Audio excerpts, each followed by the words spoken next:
আজি বিশ্ব মহাবীৰ চেলাৰী দিৱসৰ আজি গোসাইগাঁও মহকুমা কোচ ৰাজমন্ত্ৰী সন্মিলনৰ উদ্যোগত ইয়াত আয়োজন কৰিছে। তাতে মানে প্ৰথম কাৰ্যসূচী হিচাপে পতাকা উত্তোলন আৰু মাল্য অৰ্পণ আমাৰ বীৰ চেলাৰী প্ৰতিমূৰ্তিত কাৰ্যসূচী আছিলে।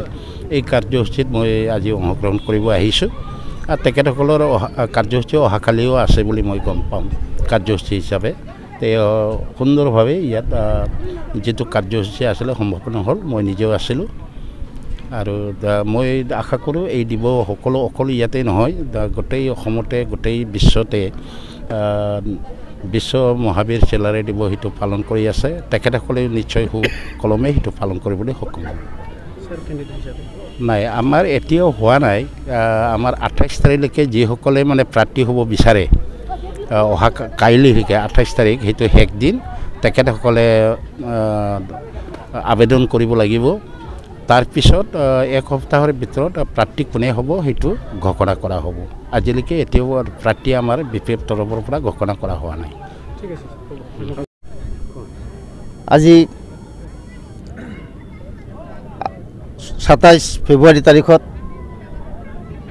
আমাৰ বিশ্ব মহাবীৰ চিলাৰায় 511তম জন্ম জয়ন্তীত আমি গোসাইগাঁও BTD কোচ ৰাজমন্ত্ৰী সন্মিলনীৰ সহযোগত আৰু গোসাইগাঁও মহকুমাৰ অন্তৰ্গত বিভিন্ন জাতীয় সংগঠন কোচ ৰাজমন্ত্ৰী জাতীয় সংগঠন সমূহৰ উদ্যোগত 511তম চিলাৰায় দিৱস উদযাপন কৰিবলৈ লৈছোঁ।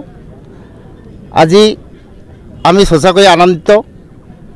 আমাৰ কোচ ৰাজবংশী জনগোষ্ঠী আজি যে আমি একেখন মঞ্চতে আমাৰ জাতীয় সাংস্কৃতিক আৰু জাতীয় পতাকাবিলাক আমি উত্তোলন কৰিবলৈ লৈছোঁ, আমি নথৈ ধন্যবাদ।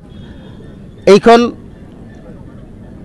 আজি মানে কাৰ্যসূচীত আমাৰ প্ৰাক্তন চিফ BTD চিফ হাগ্ৰামা মহিলাকে আমি মাতিছিলোঁ, কিন্তু কিবা কাৰণত তেখেতে মোক এটা মেছেজ দিছিল যে মই যাব নোৱাৰিম, আপোনালোকে কিবা এটা ব্যৱস্থা কৰক। সেইকাৰণে আমাৰ 28 নম্বৰ গোসাইগাঁৱত সমষ্টি বিধানসভাৰ সমষ্টিৰ মাননীয় মাজেন্দ্ৰ নাৰ্জাৰী ডাঙৰীয়াক মই কালি অনুৰোধ জনাইছোঁ।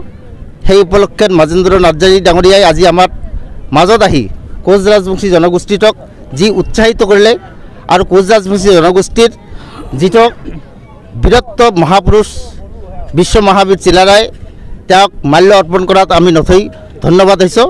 আৰু আপোনালোকৰ যে ইয়াতে উৎসাহ উদ্দীপনা যোগান ধৰিছে, আমি আপোনালোকক মই আমাৰ তৰফৰ পৰা আন্তৰিক শুভেচ্ছা আৰু অভিনন্দন জ্ঞাপন কৰিছোঁ। ধন্যবাদ।